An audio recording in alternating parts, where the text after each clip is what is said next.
The day they came to burn me out, I was up before the second sun, mending the fence on the south paddock where the wind had worried a post loose over the winter. I am an old woman and the work goes slower than it used to, but it gets done. It has always gotten done. That is the whole of what I know about staying alive on Lomark Reach. The work gets done, and you do not let the dust into your lungs more than you have to, and you keep one animal you trust better than you trust most people. Mine was Birch. She was a draft mare, gray going to white at the muzzle, broad through the chest as a doorway and slow as a season turning. I had brought her down from the orbit yards as a filly 40 years back, when the Reach was new, and the combine was just a name on a freight manifest, and she had pulled stone and pulled the plow and pulled the water sled across the salt flats every dry month of her life, and she had never once spooked at anything. Thunder, dust devils, the screaming of the harvesters when the colony still ran them, none of it. She would lift her head, decide it was not worth her trouble, and put her head back down to graze. That morning she was grazing on the thin blue scrub at the edge of the paddock, tail switching slow, and I was driving the post back into the ground with a maul that was nearly as old as she was, and I heard the engines come up over the rise from the direction of Harrow Crossing. I knew the sound. Everyone on the Reach knew the sound by then. Light skimmers, 3 or 4 of them, running low and fast over the flats so the dust came up behind them in a long brown wall you could see from a day's ride off. The combine liked you to see them coming. That was part of it. They wanted you standing in your yard watching the wall of dust get bigger, doing the arithmetic in your head before they ever said a word to you. I set the maul down against the post. I did not hurry. Hurrying is a thing you do for yourself to feel like you are doing something, and it has never once changed what was coming. I walked back up toward the house at the pace my knees allowed, and I stopped by the well and I waited. Birch lifted her head, looked at the dust wall, and decided it was not worth her trouble. There had been 11 holdings on this stretch of the Reach when I was young. The Mare combine had come for the salt rights 3 years back, quiet at first, with men in clean coats and contracts thick as a hand, offering to buy. Then less quiet. The Vorel family sold and shipped out. The Tanners sold. Old Hessam up on the ridge would not sell, and they ran his water lines dry until he could not keep his stock, and then he sold, for less, and they let everyone watch that happen so they would understand the shape of the offer. One by one, the holdings went dark and the combine surveyors came through and put their stakes in the ground and called it cleared land. Mine was the last, the Coley holding. My husband's name and then my name and now just my name and a mare. The skimmers came over the last rise and dropped down into my yard, and the dust they had been pushing all that way caught up and rolled over everything, over the house and the well and me, and I stood in it and let it pass and did not cough, because I was not going to give them a cough. When it cleared, there were 4 skimmers down in a half circle around my well, and a dozen of them climbing out, and the one in front was a Kethri named Vesnuat. I knew him by then too. He was the one they sent for the clearings. Tall, the way the Kethri are tall, all length and angle, his hide the gray-green of a thing that has never been rained on, 2 thumbs to a hand, and a long flat face built around a mouth full of small teeth. He wore a coat that he kept very clean out here where nothing stays clean, and that told you what he thought of himself, and he carried a sidearm on his hip the way a man carries a watch, not because he needs to know the time, but because he wants you to know he has one. Widow Coley, he said, his reach standard was good. They always sent the ones whose reach standard was good. You will have seen the notices. I've seen them, I said. The salt under this claim is contracted to the Mare combine as of the spring filing. You are, as of that filing, residing on combine land. He smiled, which on a Kethri is a thing you have to learn to read, the lips drawing back off all those small teeth. We have been more than patient with you, more patient than the combine has any custom of being, out of respect for your age. That's kind, I said. It is, he agreed, missing it, which was the first useful thing I learned about Vesnuat that morning, that he could not hear a dry tone when it was handed to him plain. But patience is a budget line, widow, and yours has run out. We are not here to negotiate the price today. We are here to clear the claim. You will gather what you can carry, and one of my skimmers will take you to the crossing, and the combine will even stand you the fare to the orbit yards. That is generous. Everyone will tell you that is generous. Behind him, his crew had spread out across my yard the way a crew does when it has done this 11 times and gotten bored of it. Some of them were Kethri, and some were other things.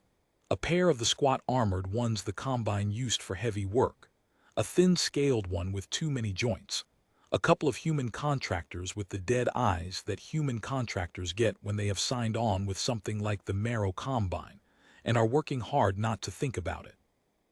One of them already had a fuel can in his hand, and was looking at my barn the way you look at a thing you have already decided to set on fire. And if I don't gather what I can carry, I said. Vesnu-Ott spread his two-thumbed hands. Then we clear the claim anyway, and you carry less. The man with the fuel can grinned.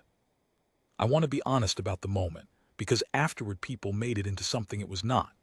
They told it around the reach like I had stood up to them, like there was steel in it, like I had some plan. There was no plan.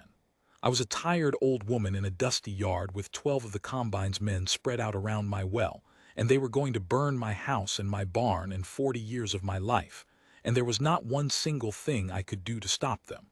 I knew that the way you know the weather. I was not brave. I was just too old and too tired to perform the fear they wanted, and so I stood there and said nothing, and that nothing must have looked like steel, because it changed the temperature of the yard. It was the scaled one, with too many joints, who noticed Birch. She was still down at the south paddock on the far side of the rail, head down in the blue scrub, tail switching. From where the crew stood, she was just a big gray shape in the heat shimmer, a farm animal. The kind of thing you stop seeing the way you stop seeing a fence. But the scaled one had been looking around the yard the way the careful ones do, cataloging, and his eyes went to her and stopped, and I saw his joints do a thing, a small folding down, a flinch that ran the length of him, and he said something to Vesnu-Ott in a tongue I did not have. Ott did not even turn his head. It is a draft animal, he said, in reach standard for my benefit, amused. The humans on these claims keep them to pull loads. They are too cheap or too sentimental for proper machines. He looked at me. Is that not so, widow, a draft animal? She pulls loads, I agreed. The scaled one said something else. There was an edge in it now.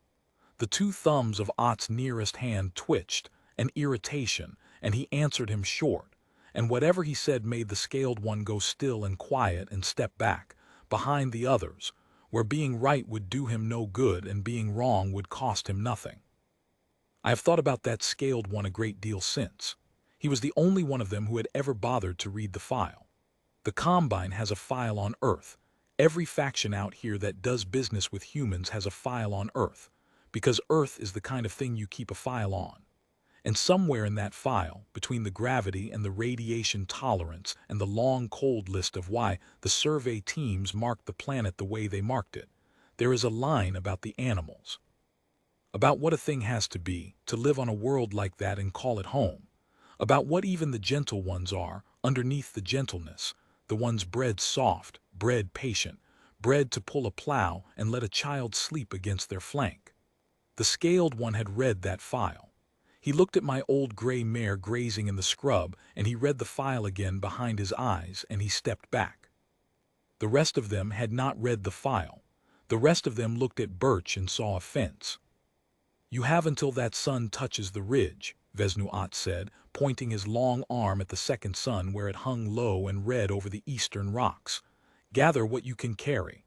He turned to his crew and made a gesture, lazy, the gesture of a man who has done this 11 times.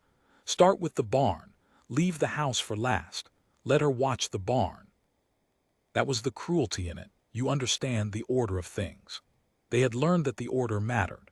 Burn the barn first so you stand in your yard and watch the place where the animals live go up. And then while you are still hollow from that, they tell you to gather your things from the house. And you do it quick and stupid. And you leave behind the things that matter and take the things that don't. and you are on the skimmer to the crossing before the grief has even found its feet.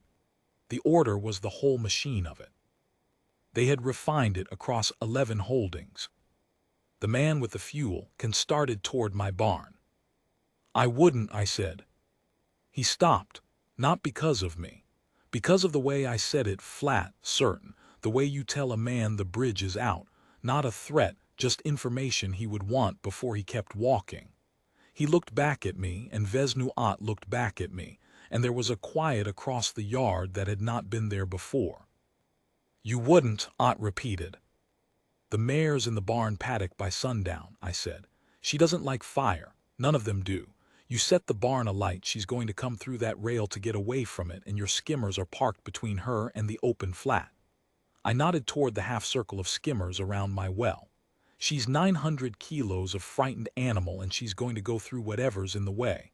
I'd move the skimmers, that's all. I'd move the skimmers before you light anything. It was true, every word of it, and it was also the only weapon I had, which was the truth shaped a particular way. I was not threatening them.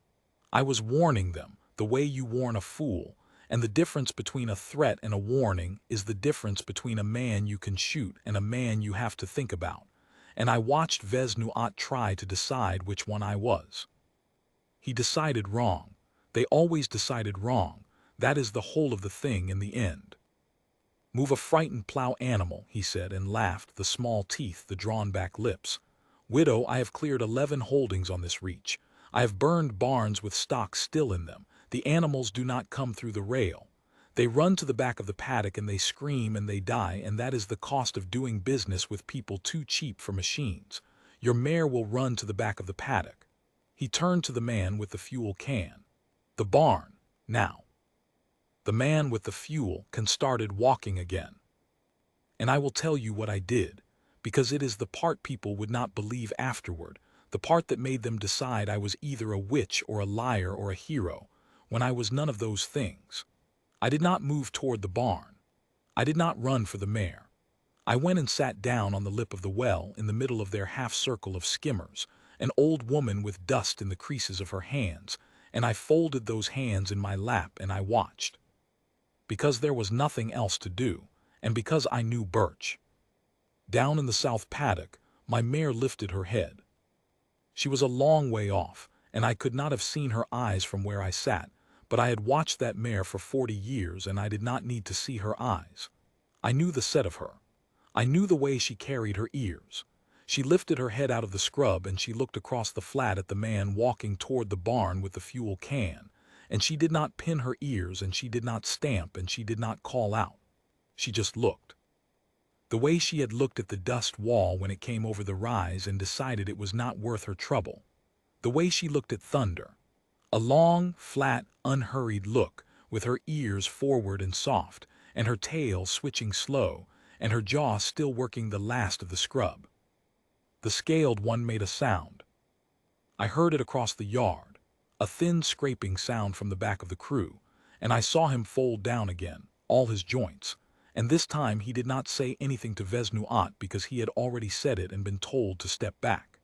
He just folded down low and went very still, the way a thing goes still when it has decided the safest place is the ground, and he kept his eyes on the gray mare in the south paddock, and he did not look away from her for the rest of it. The man with the fuel can reach the barn. He had a striker in his other hand. He thumbed it and it caught, a little blue tongue of flame in the bright morning, and he reached up to splash the fuel across the dry boards of my barn door. I am going to tell the next part the way I told it to the inquiry, which is to say plainly, and without filling in the places I did not see. Because I have learned that the places people fill in are the places the truth goes to die. The mare came across the paddock. I did not see her jump the rail because I was watching the man at the barn. I heard the rail go, not a crash, a single clean crack, one rail, the top one, and then I heard the ground. You do not understand the sound a thing that size makes against the ground until you have heard it and have nothing between you and it. It is not hoofbeats the way a song has hoofbeats. It is the ground itself reporting, a deep flat concussion, faster than a thing that size has any business making, and it was already most of the way across the flat when I turned my head, and the crew was turning too, and Vesnu-Ott was turning, his clean coat swinging, his long flat face doing something I had not seen a Kethri face do before. I have been asked more than once what happened next. What I saw was this. I saw an old gray draft mare cross the last of the open flat at a dead run, and I saw the half-circle of skimmers parked around my well, and I saw 12 of the combine's men standing in the space between, and I saw the man with the fuel can drop his striker into the dust and start to run, which was the worst thing he could have done, and then the dust came up. That is the honest end of what I saw. The dust came up. She was 900 kilos at a dead run on a dry flat, and the dust came up the way it had come up behind the skimmers, a brown wall, and it rolled across the yard and across the well and across me where I sat, and I closed my eyes against it, and I did not open them, because I am an old woman and there are things I have earned the right not to watch. There was a great deal of noise inside the dust. I will not pretend there was not. There was noise of the skimmers' metal sounds, the particular shriek of light alloy being asked to be in 2 places at once. There was shouting in 3 or 4 tongues. There was the sound of men deciding very quickly that the back of the paddock was not where the danger was after all, that they had had the geometry exactly backward, and there was the sound of them being right about that 1/2 second too late to do them any good. And under all of it, the whole way through it, there was no sound at all from the mare. No scream, no squeal. Draft horses do not scream when they work. They put their weight into the collar and they pull, and the load comes or it does not, and either way they do not waste breath on it. The load came. When the dust settled, I opened my eyes. The yard was very quiet. 2 of the 4 skimmers were on their sides.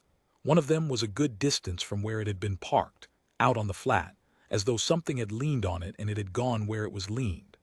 The man with the fuel can was sitting in the dust a long way from the barn, both hands flat on the ground in front of him, staring at nothing, and the fuel can was somewhere else entirely, and the little blue striker flame had long gone out.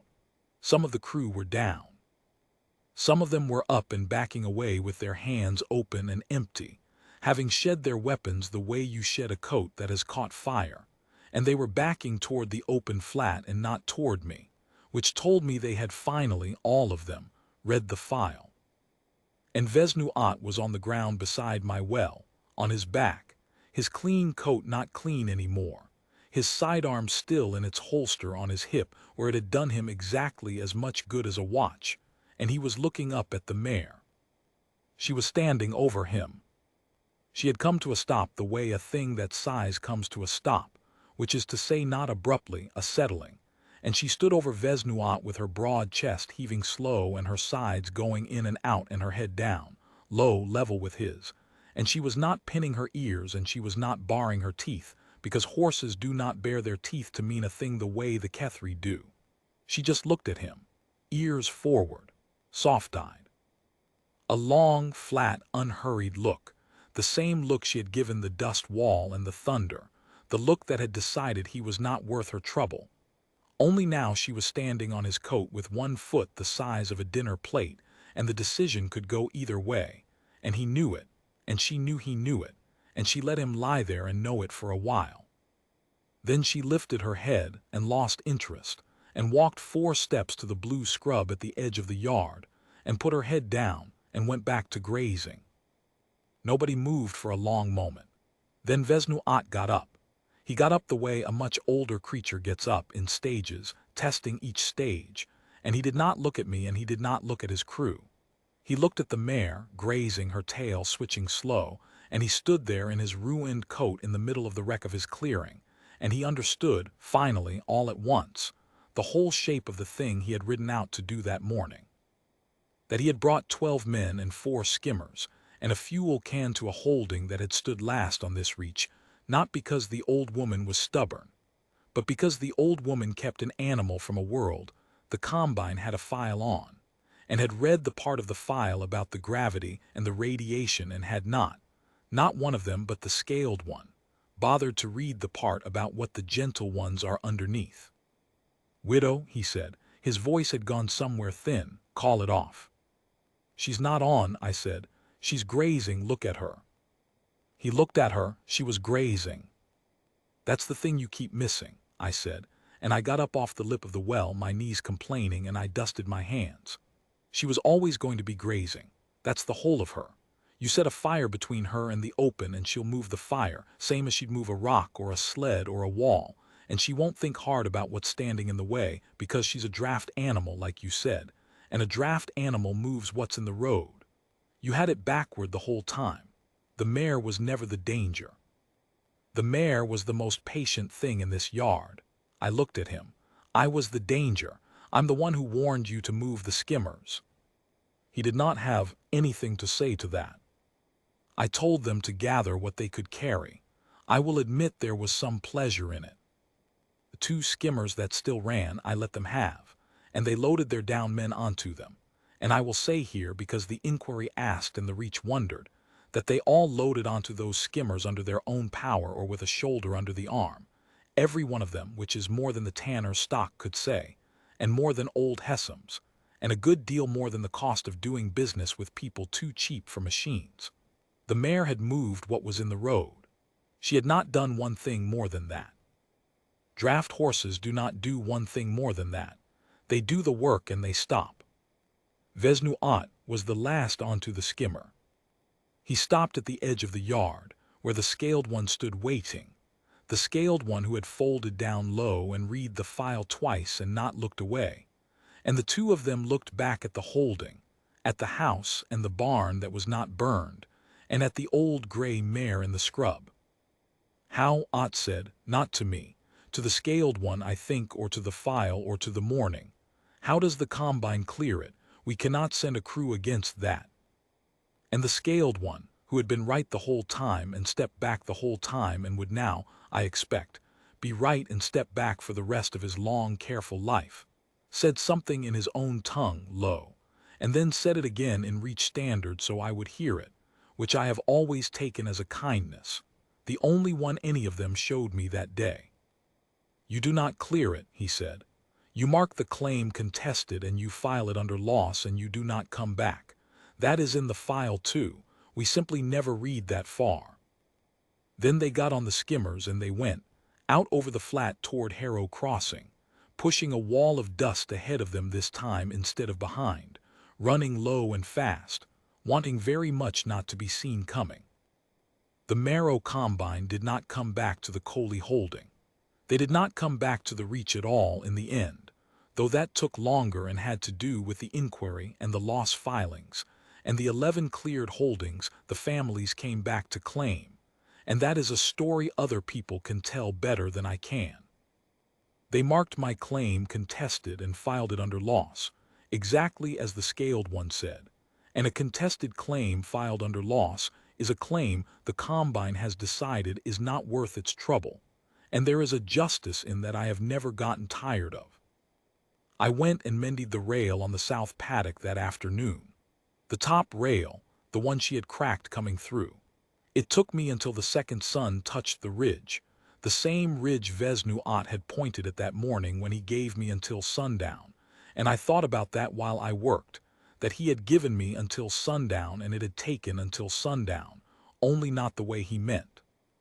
Birch grazed near me while I worked, the way she always had. When I finished I leaned on the new rail, and she came over and put her broad gray head against my chest the way she had done since she was a filly, heavy and warm and smelling of dust and scrub.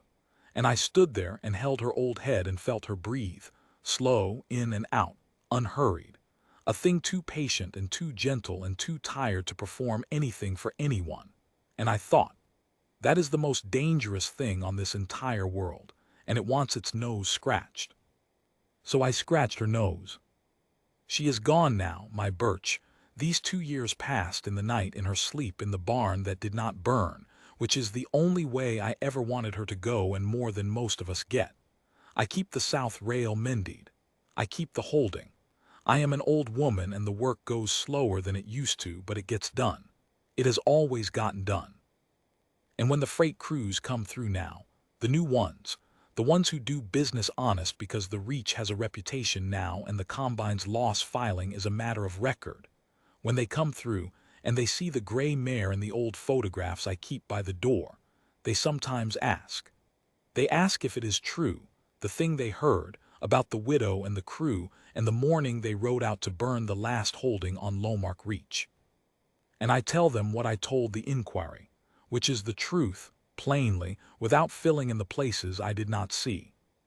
I tell them a Combine crew rode out to burn my holding. And I tell them my old draft mare never stopped grazing.